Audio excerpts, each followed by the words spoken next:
Más sobre esas albóndigas. Queridísima madre.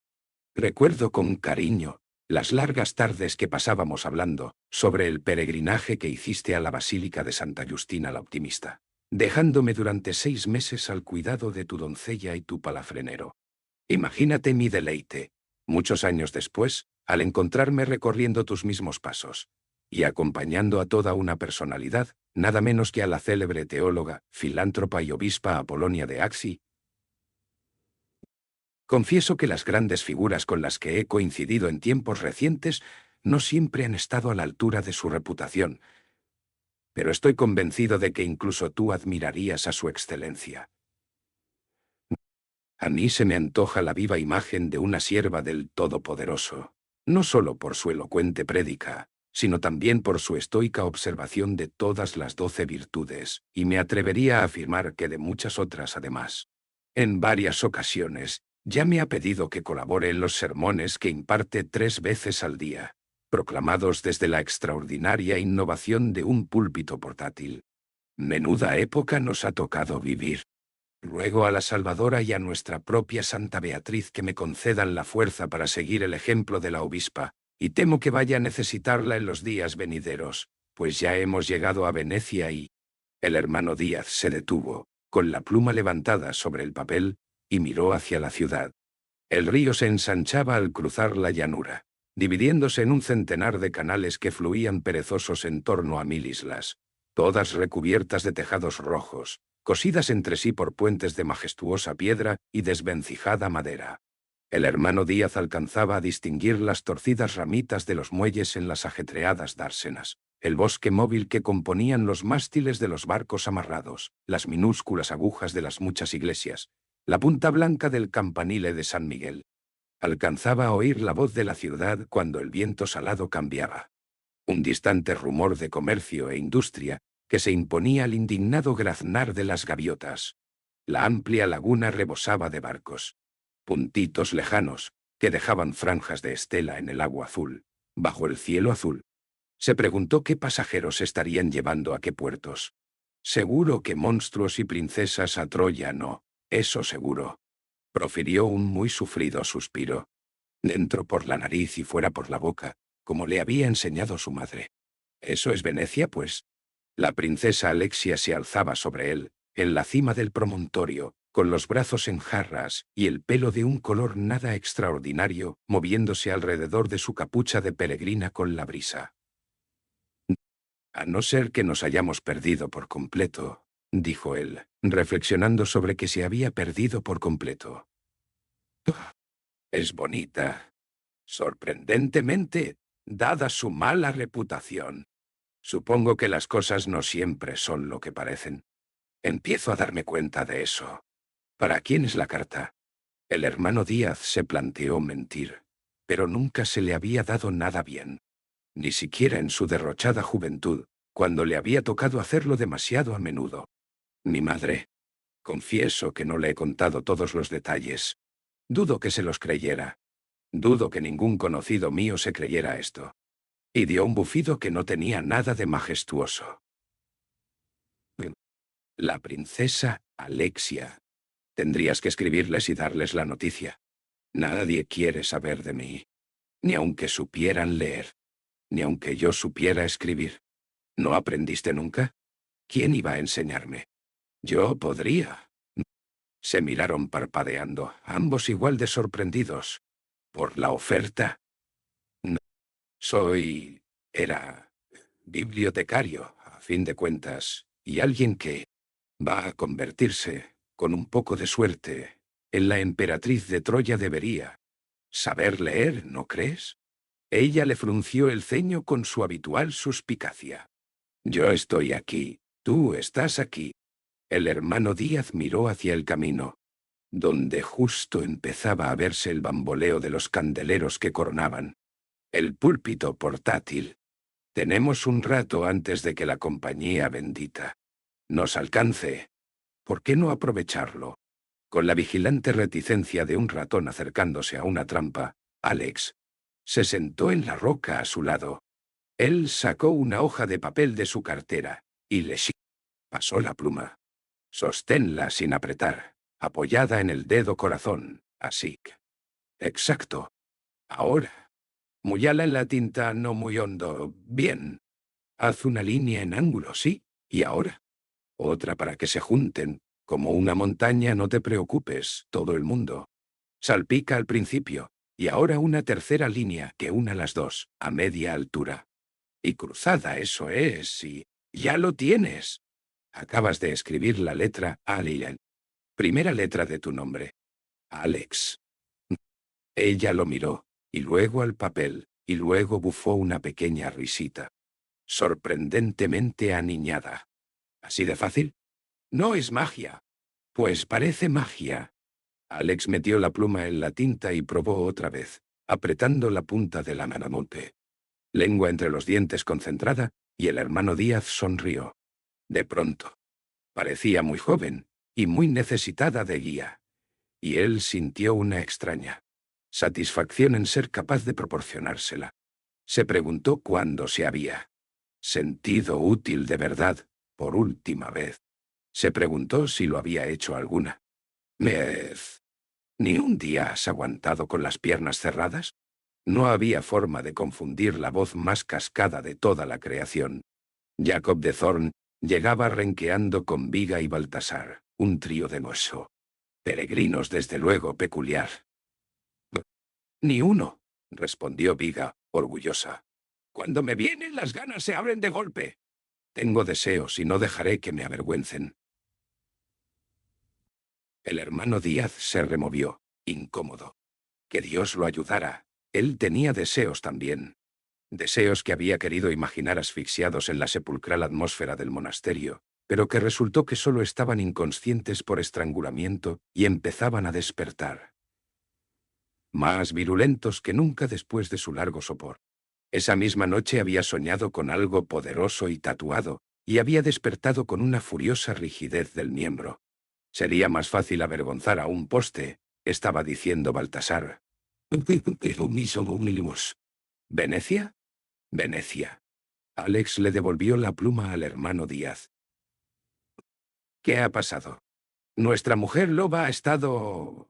Baltasar levantó el santo circunfijo que el hermano Díaz llevaba al cuello y metió dos dedos a través en un gesto más elocuente que cualquier palabra. Haciendo cosas de mujer loba. ¿Otra vez? Preguntó el hermano Díaz arrebatándoselo, claramente enfurecido, en absoluto celoso ni excitado. Esa... Jacob se frotó el torcido puente de la nariz con gesto cansado. Esa persona a la que... Personas. Viga señaló con la cabeza camino abajo. De la parte de atrás. Mucho más divertidos que estos idiotas de delante. ¿Venecia? Preguntó Baptiste, llegaba paseando. Llevaba el hábito de peregrina descuidadamente arremangado para mostrar una selección de pulseras colgando. El hermano Díaz sospechaba que las había ganado en apuestas, pero no se habría sorprendido si hubieran estado involucrados el robo o el asesinato. Venecia. Alex levantó el papel con orgullo. He escrito una... ¡Qué preciosidad! ¿Qué ha hecho Viga? Lo que hace Viga. ¿Otra vez? Preguntó Baptiste, sonando impresionada. ¿Esas personas han visto? Jacob movió una mano hacia Viga, cuyo hábito de peregrina distaba mucho de estar bien cerrado, y mostraba sus clavículas cubiertas de runas, y no poca porción de pecho cubierto de runas, ya puestos en ajonario. ¿Han visto todo eso? No estaba oscuro, gruñó Viga, y todo eso impresiona. Desde luego estaba impresionando al inquieto miembro del hermano Díaz, tanto que tuvo que ponerse la cartera en el regazo y apartar los ojos para que nadie se lo notara. Por desgracia, era imposible apartar las orejas.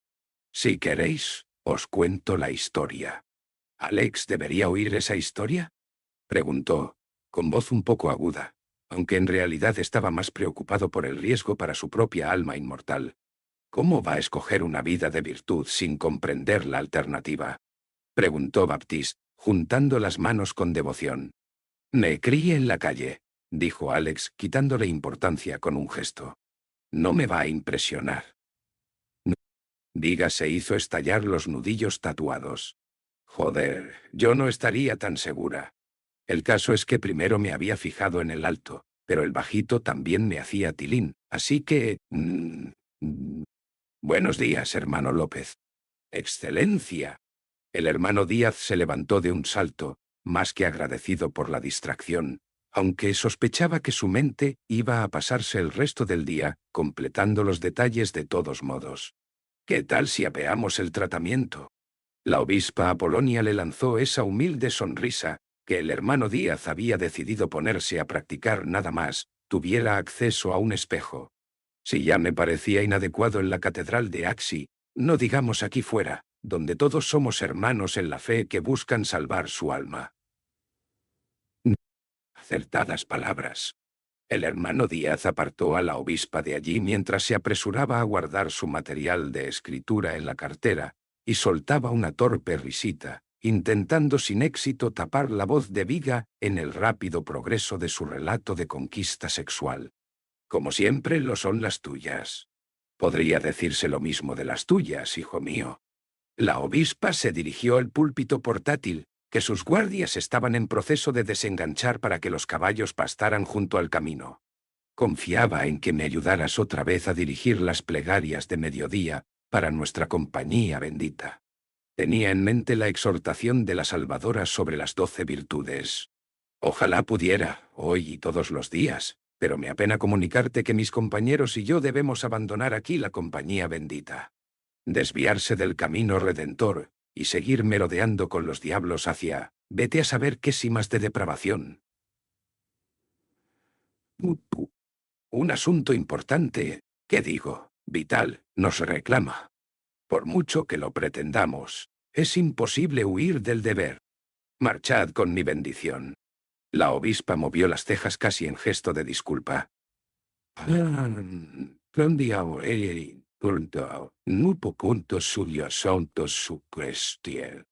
Todos vosotros, excepto una. ¿A qué te refieres?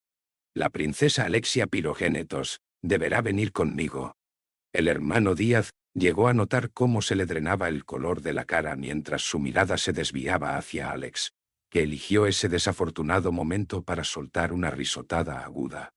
Por lo menos, toda rigidez del miembro quedó atajada de raíz. Pero... no. La obispa suspiró. ¿De verdad hará falta? El hermano Díaz fue consciente de que sus 6 guardias bien armados estaban todos cerca. Y acercándose más, casi podría decirse: Excelencia, llámame solo obispa Apolonia, por favor. Te lo suplico. El hermano Díaz alzó una mano tranquilizadora mientras retrocedía hacia los demás. La misma mano tranquilizadora que tan estrepitosamente había fracasado a la hora de impedir una masacre en la posada. En nombre de la Salvadora, ¿no podemos evitar la violencia? Estoy dándote la oportunidad de hacer justo eso, hermano López, dijo la obispa con gentileza. ¿O prefieres Díaz? Ay, murmuró él, empezando a pensar que tal vez no fuese demasiado certero juzgando a la gente. ¿Qué pasa?, preguntó Jacob, mirando ceñudo hacia allí. La obispa Apolonia querría que Alex se quedara con ella. Hubo un silencio cargado. Viga estiró la espalda, estrechando los ojos. Alex palideció, ensanchando los suyos. Casi nadie habría percibido el menor cambio en el pétreo semblante de Jacob de Thorn, pero después de conocer a ese hombre durante varias de las semanas menos agradables de su vida, el hermano Díaz captaba los diminutos ajustes de su frente arrugada que delataban un profundo descontento. Eso no va a suceder. Y se apartó el hábito para revelar el maltratado pomo de su espada. Me temo que debo insistir, dijo la obispa. Sus guardias bajaron lanzas, pusieron manos cubiertas por guanteletes en empuñaduras y, en un caso, alzaron una ballesta de aspecto muy antipático. También era probable que ninguna ballesta pareciera simpática cuando apuntaba hacia uno. Por favor. El hermano Díaz probó a alzar la otra mano, como si sus palmas vacías de algún modo pudieran impedir que todos los demás llenasen las suyas de metal. Mis compañeros son gente muy peligrosa. Yo también tengo a personas peligrosas, replicó la obispa Apolonia. Quizá una docena de miembros de la sección trasera de la compañía estaban acercándose desde la dirección opuesta. Tan desgarbados y harapientos como los hombres de la obispa, iban impecables y erguidos. Entre ellos estaban el prestamista, 3 proxenetas y un tipo con un grano enorme en la cara que se ganaba la vida cortando madera para las hogueras nocturnas. Los encabezaban 2 de los matones del usurero, uno muy alto y el otro extraordinariamente bajo. Ah. Viga les sonrió. ¿Volvéis a por más? Me parece a mí que ahora buscan otro tipo de gresca, dijo Baptiste. Deberíais saber que se ofrece una recompensa, pero que muy cuantiosa, dijo su excelencia. Bah, por parte del duque Constante de Troya. Uno de mis putos primos, murmuró Alex, asomando un ojo desde detrás del brazo de Viga. ¿Dinero? El hermano Díaz solo pudo quedarse mirando a la obispa. Una mujer a la que, hasta hacía unos minutos, había creído destinada a la santidad. ¿Dónde está tu fe? El dinero quizá no siga a nadie al cielo. La obispa Apolonia señaló con la cabeza hacia los granujas que se desplegaban alrededor de ellos. Pero puede suponer una gran diferencia para estos caballeros durante su estancia en la tierra. Mis propios motivos no son tan vulgares, por supuesto. El duque Constante me ha prometido unas reliquias de primerísimo orden procedentes de la Basílica de la Visitación Angelical, en Troya. Un fragmento de la rueda en la que murió nuestra Salvadora. Un jirón de su túnica y un mechón de su cabello. Se llevó una mano al círculo sagrado del pecho, mirando al cielo con pío orgullo. Reliquias que traerán la gloria a nuestra amada Iglesia. Por no mencionar a su custodia, susurró el hermano Díaz, que quizá podría ascender al puesto de cardenal, ¿verdad? ¿O es que tus ambiciones apuntan incluso más alto? La obispa Apolonia ni siquiera tuvo la decencia de avergonzarse. Devolver a nuestra corrupta iglesia al camino de la rectitud merece cualquier sacrificio. Volvió su desdén hacia Alex. ¿Y de verdad crees que puedes instalar a esta criatura, Huronil, en el trono oriental? ¿Huronil? Restalló Alex. Entrégamela ahora mismo y todos podréis iros a casa. El hermano Díaz se quedó boquiabierto. Irse a casa y ya está.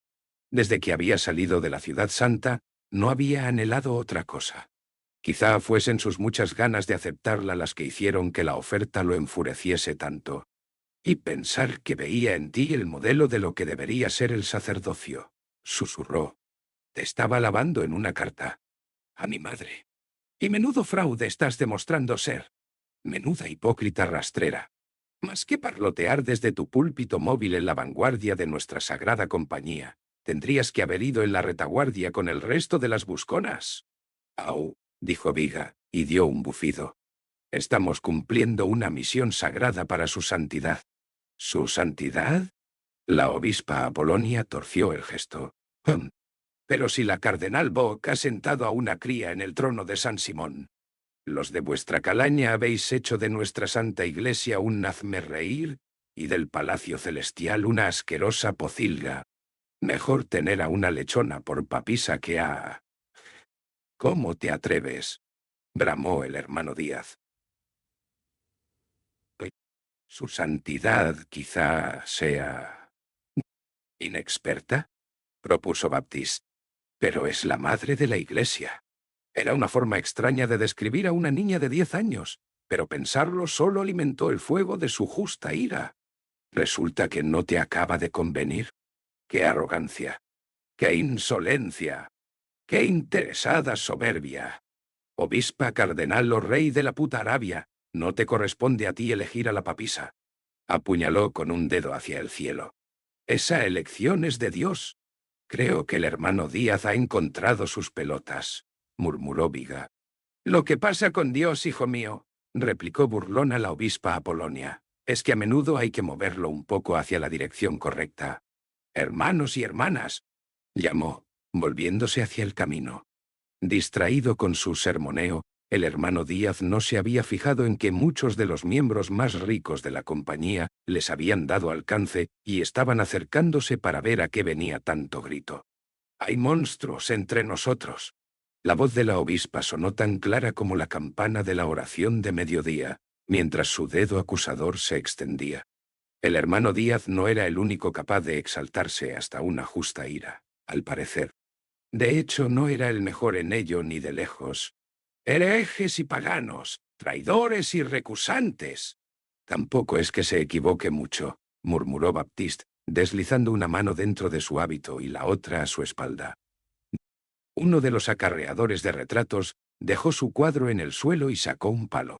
Era un palo bien grande, con un nudo visible en la punta. «Somos muy buena gente», aventuró el hermano Díaz. Pero al mirar las caras cicatrizadas, tatuadas y huroniles de sus compañeros, la convicción se le evaporó como una pila de agua sagrada en un día de mucho sol. La mejor gente de... Llegaban más miembros de la compañía para unirse a lo que estaba adoptando a marchas forzadas el carácter de una turba, oprimiéndolos desde 3 lados, gruñendo y empujando. El hermano Díaz vio a una anciana con la que esa mañana había mantenido una alegre conversación sobre calzado recoger una piedra del suelo. «Menudo berenjenal», murmuró Jacob. La capilla de la Santa Conveniencia estaba apiñada, encarada hacia afuera, con la princesa Alexia en el centro. Baltasar y Baptiste topaban hombro con hombro, lo cual, dado lo mucho que se despreciaban entre ellos, no parecía buena señal. «Claro. Son malhechores y fugitivos», exclamó su excelencia, y el gentío avanzó. «Es el deber de todo peregrino llevarlos ante la recta justicia de nuestra Madre Iglesia. Como deis otro paso, os convierto en cenizas», gritó Baltasar, sacando algo de su hábito. «¡Puah! ¡Puah!». El hermano Díaz dio un horrorizado paso para alejarse. Cayó en la cuenta de que eso lo llevaba hacia los guardias de la obispa, y tuvo que dar otro en sentido contrario. Cayó en la cuenta de que lo llevaba casi a los brazos de Viga, y tuvo que rodearla como pudo. No. Baltasar había sacado lo que parecía ser una mano cercenada, con la piel moteada y las uñas negras. «¿De dónde has sacado eso?», le preguntó Viga sin nada más que curiosidad. «De una hechicera que ya no la necesitaba». Baltasar la blandió hacia los peregrinos como una antorcha a los lobos, y para horror del hermano Díaz, la mano cobró vida de sopetón y los dedos se movieron. ¡Puah! Hicieron el hermano Díaz y Alex al mismo tiempo, encogiéndose uno contra la otra.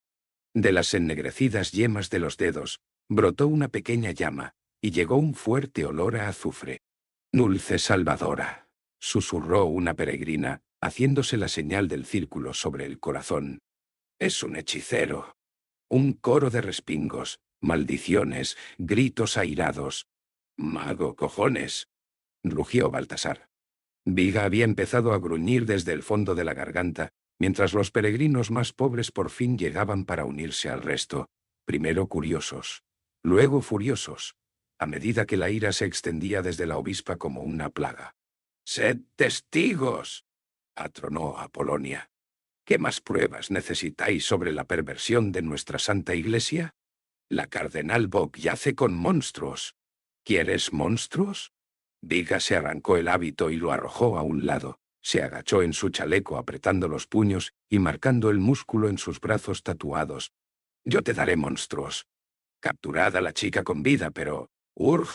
La cabeza de la obispa se echó atrás de golpe por un tirón de pelo, y Solete emergió de la nada, apretándole la curva hoja de una daga contra la garganta. Hubo un momento de silencio expectante, de pulso aporreando casi doloroso en la cabeza del hermano Díaz, de aire saturado por la promesa de violencia. «¿Qué planeas, Solete?», masculló Jacob.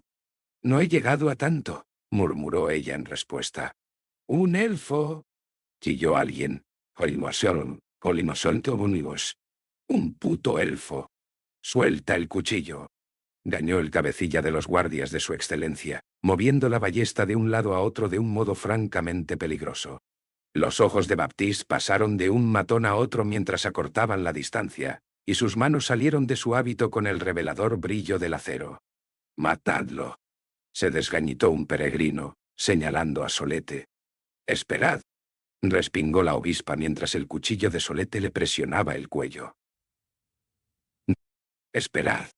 Un zapatero amable que buscaba una cura para sus almorranas se preparó para usar como cachiporra un círculo sagrado montado en un mástil. «¡Ay, Dios!», susurró Alex, agarrándose fuerte a la manga del hermano Díaz. «¡Ay, Dios!», susurró el hermano Díaz, agarrándose fuerte a la de ella. Los proxenetas, los guardias y los peregrinos avanzaron todos poco a poco. Jacob sacó 2 dedos de acero de la vaina.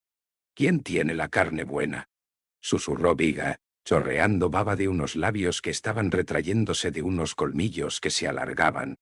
El hermano Díaz cerró los ojos y volvió la cara antes de que... «Atención, por favor, todo el mundo». Miró hacia la voz. No pudo evitarlo. Las oraciones murieron en sus labios, que cayeron abiertos como los de un idiota. Había una figura subida al púlpito portátil, agarrando el atril con ambas manos. Un hombre atractivo de 50 y muchos años. Un hombre de extraordinaria dignidad y presencia. Un hombre de quien nadie podría apartar ni un momento sus ojos maravillados. «Soy el barón Ricard», dijo, poniéndose una humilde mano abierta en el pecho. «He estado con vosotros en el camino desde nuestro encuentro cerca de Spoleto». «Es verdad», exclamó uno de los proxenetas, y de su mano fofa cayó una hachuela cuando la levantó para señalar. «Lo reconozco». «No nací siendo noble». La voz de Ricard rebosaba de queda autoridad y rica compasión. Esa posición, en cierto modo, se me impuso. Por parte de mi esposa, Lucrecia. Una mujer a la que era muy difícil decir que no. «¿Qué está haciendo?», murmuró Alex. «Calla», espetó el hermano Díaz. No podía permitirse pasar por alto ni un instante de aquello. Sabía que aquellas eran las palabras más importantes que iba a oír en la vida. Los peregrinos se habían vuelto todos hacia el varón como una sola persona, y atendían más absortos que a ningún sermón que les hubiera dado la obispa. Cuando me llevó por primera vez a Krosno, yo era muy inocente. A decir verdad, era poco más que un idiota guapo. Quizá esté siendo injusto. Un idiota muy guapo. Creo que fue a finales de primavera, quizá principios de verano, donde dijimos si es... El varón frunció el ceño rascándose el cuello. «No». «Mediados de primavera, sin duda, porque recuerdo que los árboles empezaban a sacar hoja». «Dios mío», dijo el hermano Díaz con un hilo de voz. La revelación estalló en su interior como una epifanía que le expandió la mente. Si los árboles estaban sacando hoja, debía de ser mediados de primavera. La obispa Apolonia estaba igual de afectada. Árboles, con hoja. Le chorreaban lágrimas por las mejillas. Solete apartó la hoja de su cuello y dio un paso atrás. Nadie pareció percatarse, embelesados como estaban por la alocución. El segundo retrato cayó de unos dedos fofos y salpicó en un charco. Aunque, por supuesto, también hay muchos árboles de hoja perenne en esa parte de Polonia, a veces llamada el Jardín de Europa Oriental. ¿Quizá os gustaría soltar las armas mientras hablo? Hubo un estruendo cuando los guardias, los matones y los peregrinos se deshicieron al instante de espadas, lanzas, hachas y cuchillos. Un proxeneta se puso a dar saltitos intentando sacarse una daga de la bota. La gente empezó a dejarse caer de rodillas mientras proseguía el impresionante discurso del varón. El castillo de Lucrecia era un viejo caserón, a decir verdad, propiedad de su familia, durante generaciones. Ese papel de pared del comedor, ¡uf! Yo estaba decidido a modernizarlo. Un poco de enlucido, pintura nueva, y los tejados había que repararlos, pero usaban un cierto tipo de pizarra que había que traer desde lejos. Y luego hubo todo un escándalo por cambiar una lámpara de araña, No sabéis lo tradicionalista que era esa gente. De verdad os lo sé. Alguien estaba tirando del hombro del hermano Díaz y susurrándole, «Elo vámonos» con voz cascada, pero él se zafó. Por fin comprendía lo que debía de haber sido oír hablar a la salvadora. El barón Ricard estaba próximo a tocar los mismos secretos de la existencia. Todos los presentes lo sabían. Nili, una mujer, comerciante de carbón en Grosseto, estaba dando gemidos de éxtasis casi sexual con cada aliento. Mi comida favorita había sido un estofado de judías y salchichas, que mi padre preparaba con grasa de ganso, pero pronto pasé a preferir las albóndigas típicas de las haciendas de mi esposa. Los ojos del barón estaban fijos en el lejano horizonte, fijos más allá de lo banal y cotidiano, fijos en una revelación divina que, de algún modo, estaba moldeando con forma de terrenales palabras. No, de cerdo, me parece que eran. Hechas con un poco de aceite y un pelín de cebolla. Ah, ¡qué tiempos! Compuso una triste sonrisa que llegaba directa al corazón y que dejó sin aliento al hermano Díaz. Cuando todavía masticaba cosas. Por todos los santos, es verdad, susurró el prestamista, con las manos entrelazadas. Es la verdad.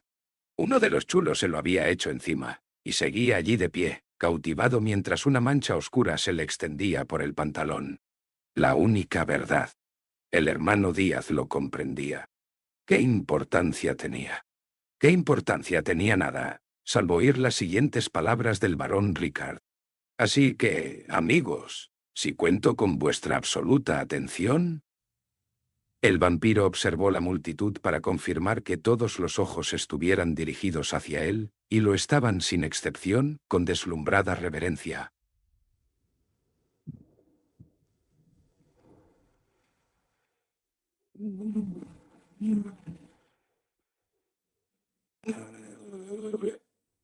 Y creo que cuento con ella. Así que pasemos al meollo del asunto. Su barba se había vuelto blanca, y su pelo se había vuelto blanco, y su rostro parecía muy arrugado, pero esos ojos...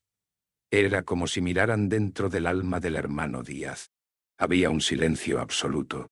Hasta las aves y los insectos lo respetaban. «Rin, vais a seguir viaje hacia Chipre, olvidando este discurso, olvidándome a mí, desde luego olvidando a la elfa, y todo indicio de hechicería, olvidando que cualquier persona como yo o mis asociados o nadie que guarde el menor parecido con una princesa, ni siquiera con una Auronil, perteneció jamás a vuestra compañía bendita». ¿Sí? Uy. Una especie de oleada recorrió lo que hasta poco antes había sido una turba sanguinaria, y todo el mundo asintió vehemente. «Sí», dijo con un grito ahogado la comerciante de carbón, pestañeando. «Sí, pues, sí, ponnagaceno, pillasidoro, ponentijoro. Sí, os deseo gozo en vuestro peregrinaje», concluyó el barón. «Ojalá todos halléis lo que estáis buscando». Empezó a darles la espalda, y entonces se volvió de nuevo hacia ellos. «Excepto tú, obispa Apolonia». «¿Yo?», preguntó la obispa, aún con lágrimas surcándole la cara. «Tú experimentarás un frustrante picor al que no serás capaz de llegar del todo, durante todo el camino hasta Chipre, y el de regreso». «Lo experimentaré», dijo la obispa, y cayó de rodillas en el barro y alzó las manos jubilosa al firmamento. «Oh, Dios quiera que lo experimente. Gracias a todo el mundo». El barón bajó del púlpito, toda una gesta a su avanzada edad, con los nudosos nudillos bamboleándose en el mango de su bastón. Y así dejaron atrás a la compañía bendita, la mayoría contemplando todavía el púlpito vacío, otros con la mirada perdida alrededor, otros alejándose para vagar sin rumbo. El hermano Díaz permitió que se lo llevaran, a trompicones por la larga pendiente que descendía hacia Venecia, hasta llegar a la moteada sombra de los árboles, mientras gran parte de su mente seguía perdida en las sublimes maravillas del discurso del barón. «¿Qué ha sido eso?», estaba preguntando Alex. «Glamour», dijo Baptiste entre labios apretados, mirando atrás cuesta arriba con una daga en una mano. «Se les pasará en 1 hora o 2. Tendríais que haberme dejado matar a los muy cabrones, rezongó Viga, abriéndose paso a patadas entre arbustos. No todo hay que matarlo o follárselo, observó Baltasar, tirando la mano cercenada a los matorrales y limpiándose la suya en la parte delantera del hábito. Estaba empezando a oler ya, de todas formas. Y se quitó el hábito, y lo dejó extendido sobre un arbusto. El hermano Díaz no tenía tiempo para tan livianas distracciones. La más profunda alocución que haya escuchado jamás, susurró. Incluso daba tirones a la manga al vampiro, de tan desesperado que estaba por entenderlo. Barón Ricard, ¿podríais decirme más sobre esas albóndigas? Tal vez después. El anciano vampiro hizo una mueca mientras, con delicadeza, se quitaba de encima la mano del hermano Díaz. Ahora me encuentro bastante fatigado. Sin sonrisas en el monasterio. Era una gran puerta, digna de un castillo, y tras mucho traqueteo al otro lado de cerraduras abriéndose y cerrojos retirándose, un portero nada sonriente la abrió tirando de ella con un chirrido. Marangón, el tipo silencioso con el que Baptista había contactado en un principio, asintió nada sonriente al portero y llevó a la congregación de la capilla de la Santa Conveniencia por una antecámara donde dos matones nada sonrientes los miraron amenazadores a todos uno por uno. A todos menos a Solete, por supuesto. A ella no le prestaron atención porque era invisible. Bueno, en realidad no era invisible. Ella aún veía sus propias manos. Aún veía su propia sombra. Pero nadie más las veía. Ni siquiera estaba segura de por qué si se paraba a pensarlo. No podría haber explicado cómo lo hacía. Solo contenía la respiración y lo hacía. Tenía mucha práctica, así que podía contener el aliento durante mucho rato, aunque estuviera corriendo o nadando o, en una memorable ocasión, colgando del techo de un mago, pero ni siquiera ella podía contenerlo para siempre, que era por lo que no paraba de preguntarse de dónde iba a salir la próxima bocanada, y hacia dónde miraba la gente, y dónde estaba iluminado y dónde oscuro, así que la vida se transformaba en una pequeña danza de esquina a Ador, a Arbu, y por lo general no en el buen sentido. La gente sí que podía oírla, como Solete había averiguado sin ninguna duda, cuando seguía a aquella bruja, y cayó de un tejado a un tenderete de cacharros de cocina. Así que avanzaba descalza en la retaguardia con las botas atadas al cuello por los cordones, buscando peligro alrededor e intentando asegurarse de que nadie tropezara con ella, ni le cerrara una puerta, ni le atizara en todos los dientes con el palo de un rastrillo, como hizo una vez un jardinero. Eso la había molestado bastante, pero no podía culpar al hombre. Tampoco era como si pudiese verla. Solete intentaba no culpar a nadie, si podía evitarlo. «Culpa no enciende velasé», solía decir la madre Wilton. A Solete le había caído bastante bien la madre Wilton, aunque era una mujer pomposa e inglesa, dos grandes defectos en opinión de la mayoría. Quizás Solete le había cogido aprecio porque nadie más se lo tenía. La hacía sentirse especial, aunque ese aprecio de ninguna manera había sido mutuo. La madre Wilton siempre había mirado a Solete como si fuera un suelo sucio de letrina. Luego había muerto en el derrumbamiento de aquel puente, y les habían puesto a la madre Ferrara, que miraba a Solete como si fuese una alcantarilla abierta. Aquello era una lección. Las cosas siempre podían empeorar. La antecámara llevaba un pasillo con otros dos matones, nada sonrientes al final. Allí nadie sonreía mucho. Solete no sonreía mucho tampoco, ojo. Pero era sobre todo porque su boca no parecía doblarse en esa dirección. No sentía que encajase con su cara, y a la gente no le gustaba cuando lo intentaba. Los llevaba a pensar que estaba tramando algo. Eso y que la mayoría del tiempo nadie podía verla, claro. Así que sonreír era más bien desperdiciar energías. Alex, desde luego, no sonreía. Caminaba con los demás llevando la cabeza gacha, como si intentara hacerse invisible ella también. A Solete le caía bien Alex. Le había llevado a Solete comida en el camino, lo cual no era nada típico, y hasta había intentado ser agradable con ella, lo cual era menos típico aún. A Solete le habría gustado preguntarle si estaba bien, pero no tenía forma de hacerlo, y de todos modos seguro que le habría salido mal. Practicaba horas y horas delante del espejo, pero tenía la cara toda puntiaguda y se negaba a retorcerse igual que la de todos los demás. Si intentaba ser sincera, parecía sarcástica. Si intentaba ser generosa, parecía arrogante. Si intentaba ser amable, parecía una sucia puta elfa. Uca sucia puta elfa, solían gritarle en el circo, y hacían un cántico de las palabras, y a ella no le parecía tan gracioso, pero todo el mundo estallaba en carcajadas. Quizá el chiste tuviese alguna gracia que ella no pillaba, vete a saber. Nada de lo que ella decía era gracioso nunca, sino horripilante o bien ofensivo.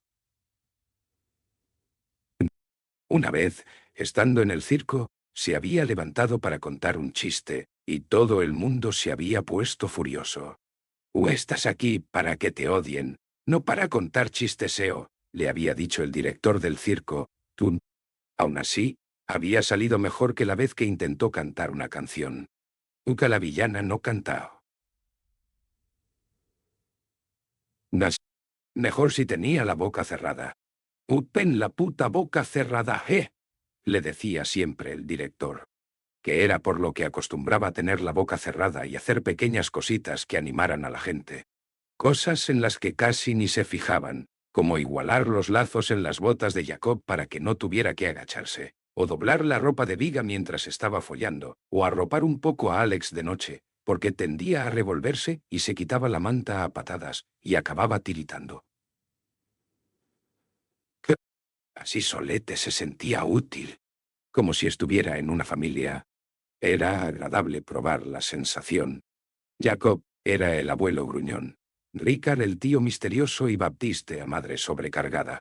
Baltasar era el hermano mayor seguro de sí mismo, el hermano Díaz el hermano menor inseguro, y Alex la niña bonita que gustaba a todos, porque aún no llevaba allí el tiempo suficiente para haber decepcionado a nadie. Liga era quizá una extraña prima tercera, que no paraba de follarse a todo el mundo cuando no estaba convirtiéndose en una especie de loba gigante, y para entonces la metáfora ya se venía abajo, porque ¿cuántas familias incluían una elfa invisible?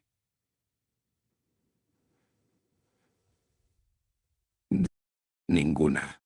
Doblaron una esquina y Solete se quedó atrás, apretada contra la pared para darse el gusto de un par de bocanadas buenas y largas, antes de contener la siguiente y corretear tras ellos hasta una columnata. Estaba levantada alrededor de lo que en tiempos debió de ser un jardín, pero que las sucesivas inundaciones habían convertido en un estanque salobre, que era en lo que consistía buena parte de Venecia, que ella hubiera visto. Una estatua desgastada se alzaba náufraga en el centro, hundida hasta las rodillas, levantando un brazo sin mano como si suplicara a Dios un rescate. Cosa que Solete podría haberle dicho que no funcionaría. Ni con Dios, ni con nadie.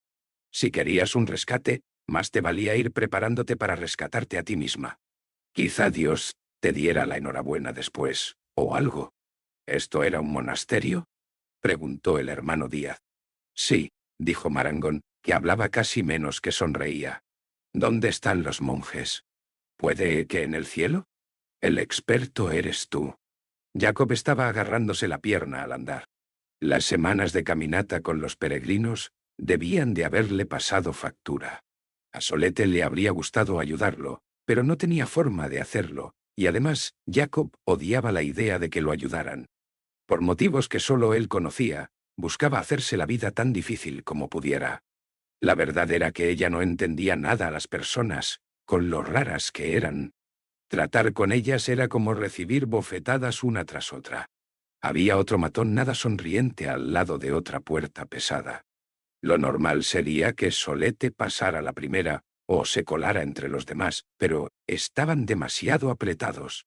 Así que esperó a que hubieran cruzado y la puerta estuviera cerrándose, y entonces le dio un suave capirotazo al portero en el lóbulo de la oreja, y, cuando se volvió de golpe, pasó a toda prisa bajo su brazo, rodeó la puerta y estaba dentro antes de que se cerrara, lo cual le quedó muy habilidoso.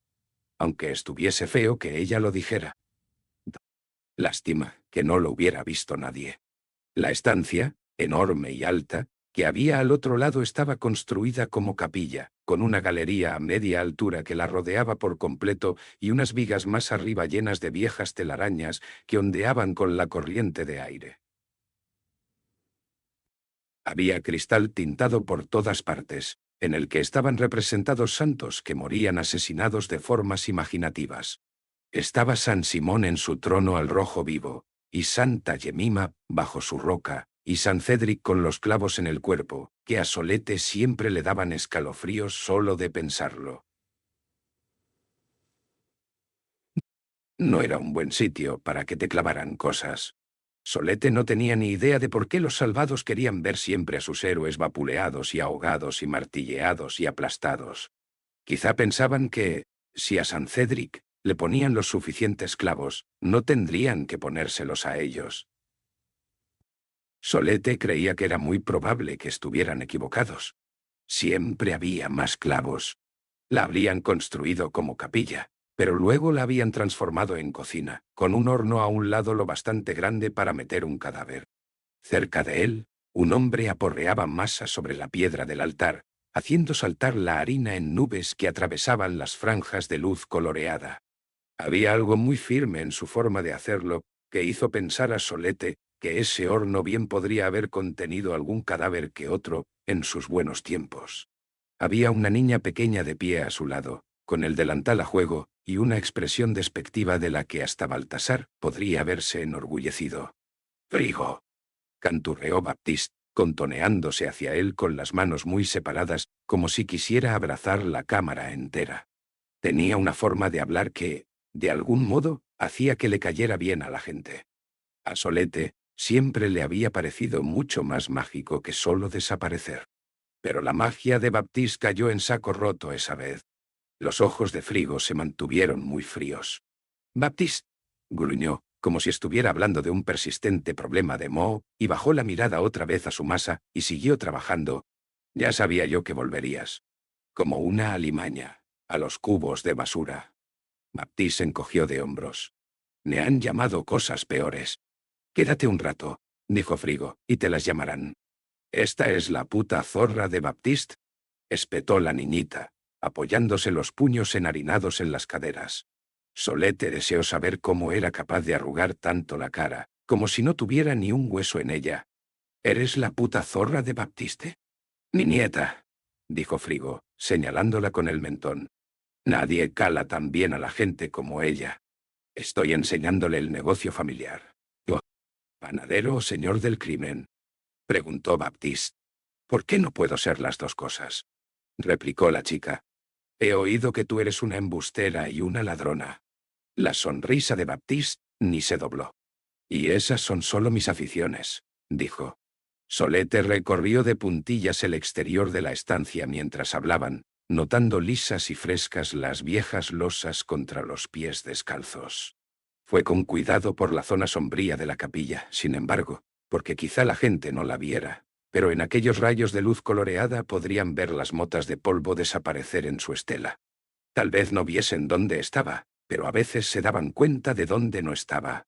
Frigo seguía aporreando su masa. «¿Detrás de qué andas, Baptiste? ¿Tengo que andar detrás de algo?» «Sí. No puedes evitarlo». Se abrió una rendija en una puerta de la pared del fondo, y acercándose de puntillas, Solete distinguió a un hombre al otro lado, escuchando empuñando un cuchillo, y a otros dos más atrás que también llevaban cuchillo. Cosa nada sorprendente, porque aquel era un sitio bastante navajero.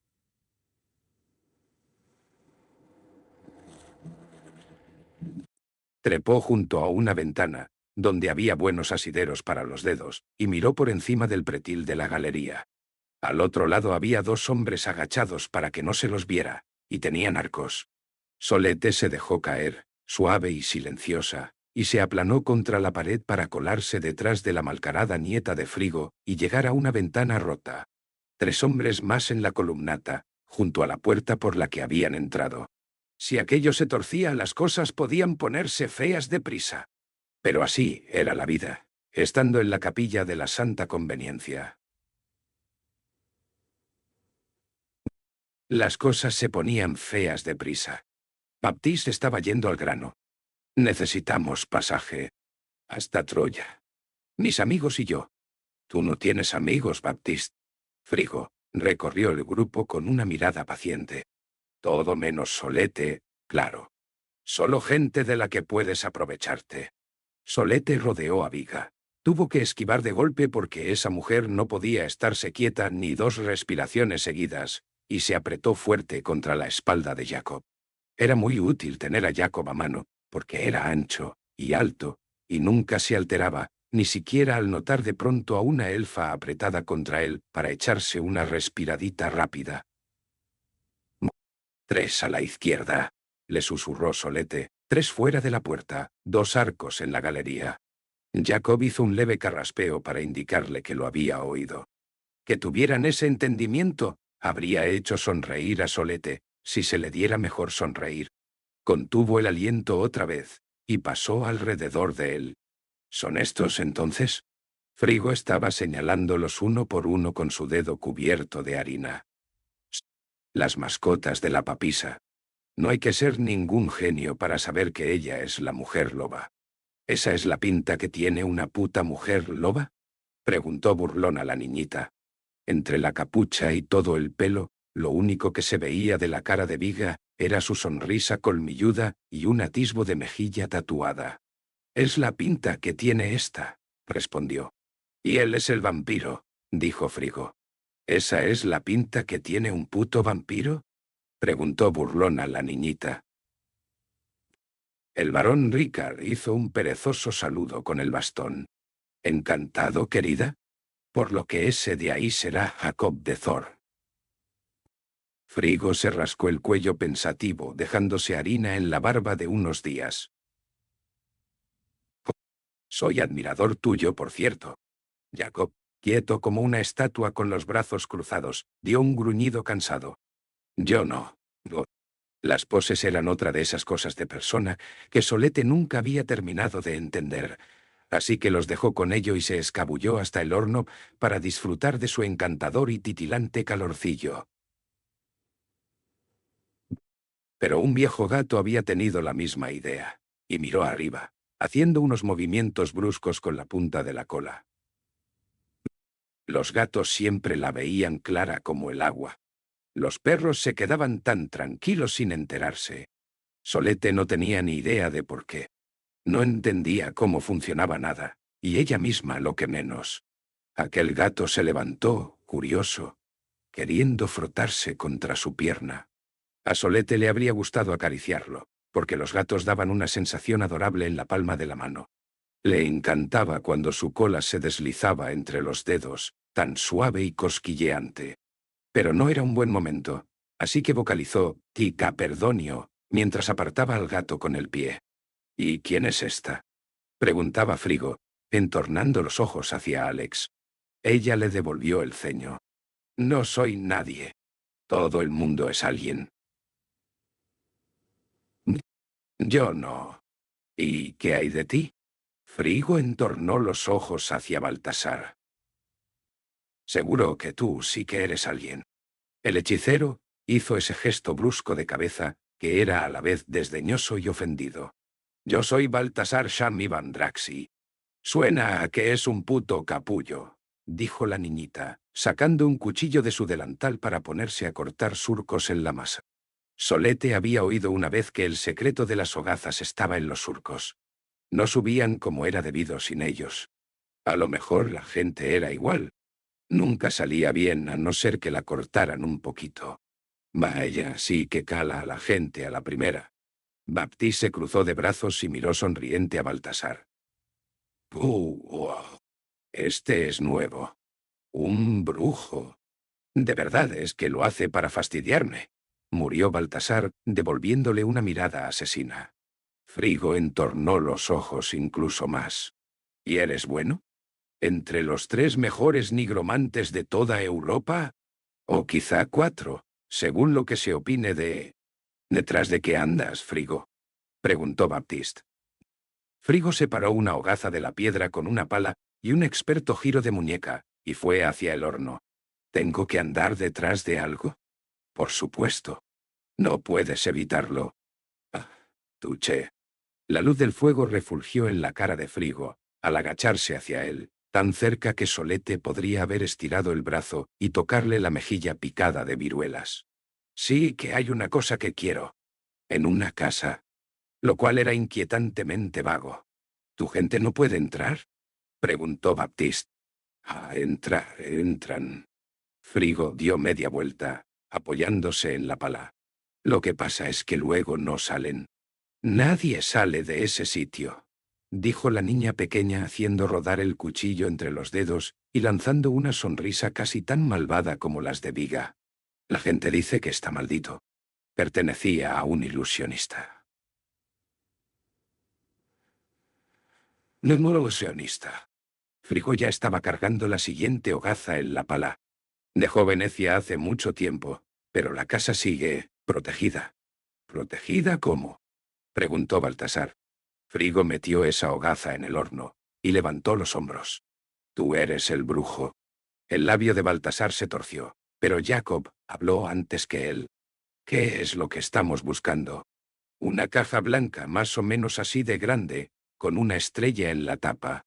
¿Qué hay dentro? Eso es asunto mío. Me gusta saber dónde me meto.